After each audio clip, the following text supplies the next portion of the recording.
तर महाराष्ट्रामध्ये काल 2 राजकीय भूकंप झाल्यानंतर आज आता तिसरा राजकीय भूकंप होणार आहे। उद्धव ठाकरेंची शिवसेना आणि राज ठाकरेंची मनसे एकमेकांच्या संपर्कात आहेत। झी 24 तासने दुपारी 2 वाजता ही ब्रेकिंग बातमी दिल्यानंतर राजकीय वर्तुळामध्ये एकच खळबळ उडाली आहे। ठाकरे अधिक ठाकरे एकत्र येणार असल्याने विधानसभा निवडणुकीमध्ये नवी समीकरण निर्माण होणार आहे। शिवसेना आणि भाजपची युती तुटल्यानंतर पडद्यामागे घडामोडींना चांगलाच वेग आलाय। काल संध्याकाळपासून शिवसेना आणि मनसेच्या नेत्यांनी एकमेकांबरोबर चर्चा सुरू केलेली आहे। निवडणुकीचे उमेदवारी अर्ज भरण्यासाठी आता केवळ आजचा आणि उद्याचा असे 2च दिवस शिल्लक आहेत आणि त्यामुळे शिवसेना आणि मनसेमध्ये पुन्हा कसे ऋणानुबंध जुळतात याकडे सगळ्यांचे लक्ष लागले। दरम्यान मनसेने आपल्या उमेदवारांना एबी फॉर्म देणं थांबवल्याची माहिती समजतीये। नव्या समीकरणांची ही नांदीच मानली जाते। उपलब्ध असलेल्या संधी, सध्याच्या परिस्थितीसमोरची आव्हानं, एकमेकांची शक्तीस्थळं, कमकुवत दुवे आणि मराठी माणसाचं हित लक्षात घेता वैयक्तिक वाद बाजूला ठेवून राजकीय घडामोडी आता घडू शकतात। बदलत्या राजकीय परिस्थितीमध्ये सकाळी एकत्र असलेली ही मंडळी संध्याकाळी सोबत असतील असंही नाहीये। जरी दोन्ही पक्षांच्या नेत्यांमध्ये चर्चा सुरू असली तरी उद्धव आणि राज ठाकरे यांचं लगेचच मनोमिलन होईल असंही नाही, पण या निमित्तानं नव्या चर्चेची सुरुवात झाली आहे एवढं मात्र नक्की। आणि या संदर्भात आणखी सविस्तर माहिती जाणून घेऊया। सध्याची अपडेट काय जाणून घेऊया। आमचे प्रतिनिधी दिनेश दुखंडे सध्या आपल्या बरोबर आहेत। दिनेश, काय या संदर्भातली सध्याची काही ताजी घडामोड आपल्या हाती येते? अनुपमा, ताजी घडामोड हीच आहे की महाराष्ट्र नवनिर्माण सेनेनं आपल्या विधानसभा निवडणुकीच्या उमेदवारांना एबी फॉर्मचं वाटप करणं थांबवलेलं आहे। काही उमेदवारांना एबी फॉर्म देण्यात आलेले आहेत, मात्र ज्या ग्रामीण भागातले उमेदवार आहेत, मुंबईतलेही उमेदवार आहेत, यांना काही वेळापूर्वीच या एबी फॉर्मचं वाटप करणं थांबवलेलं आहे।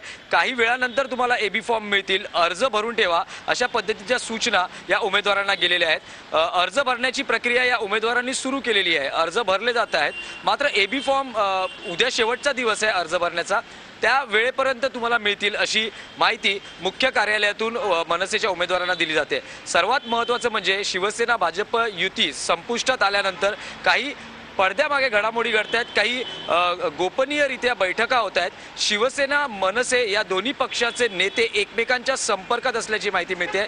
एक बैठक झाल्याची माहिती सूत्रांकडून मिळते, मात्र दोन्ही पक्षांचे नेते अधिकृतरित्या या विषयावर भाष्य करण्यास तयार नाही आहेत। कदाचित विधानसभा निवडणुकीमध्ये हे राजकारण किंवा एक नवं समीकरण अस्तित्वात येतं का, किंवा महापालिकांमध्ये शिवसेनेला जर भाजपने त्यांची साथ सोडली तर कुठला ना कुठला मित्र पक्षाची साथ गरजेची आहे।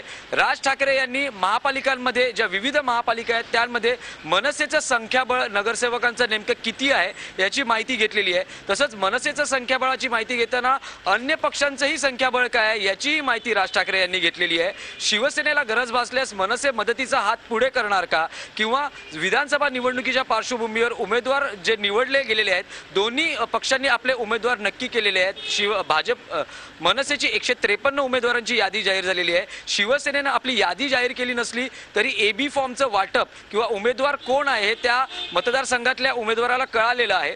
मात्र काही पडद्यामागे काही ॲडजस्टमेंट किंवा अंडरस्टँडिंग होते का, एखाद्या मतदारसंघात कमकुवत उमेदवार देणं किंवा एखाद्या मतदारसंघात उमेदवारी मागे घेणं, कारण उमेदवारी मागे घेण्याची प्रक्रिया या पुढच्या कालावधीमध्ये असणार आहे। त्यामुळे या सर्व घडामोडींवर लक्ष ठेवणं महत्त्वाचं राहणार आहे। आत्ताच काही घडेल अशातलीही शक्यता नाही, मात्र भविष्यात काहीतरी घडू शकतं अशी चिन्ह निर्माण झाली आहेत, अशी एक आशा व्यक्त करू शकतो। राज ठाकरे आणि उद्धव ठाकरे हे एकमेकांच्या विरोधात प्रचार करण्याऐवजी दोघांनीही विकास कामांना प्राधान्य दिलेलं आहे। आपापल्या विकास संकल्पना महाराष्ट्राच्या मतदारांसमोर मांडलेल्या आहेत। प्रचारामध्ये उद्यापासून उद्धव ठाकरे प्रचाराचा आपला जो शिवसेनेचा प्रचार आहे त्याच्या मोहिमेला सुरुवात करतायत, तर राज ठाकरे यांचा राज्यव्यापी दौरा 28 तारखेपासून सुरू होत आहे। प्रचारामध्ये विकासाचा मुद्दा हाच एक मुद्दा सर्वाधिक लक्ष करण्याचा या दोन नेत्यांचा प्रयत्न असणार आहे।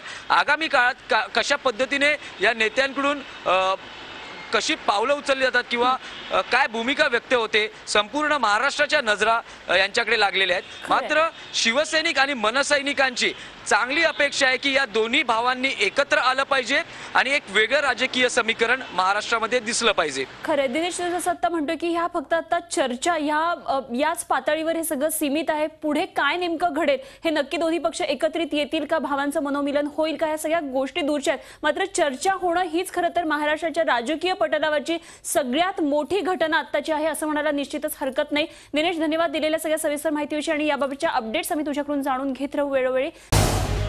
झी 24 तास रहा एक पाऊल पुढे.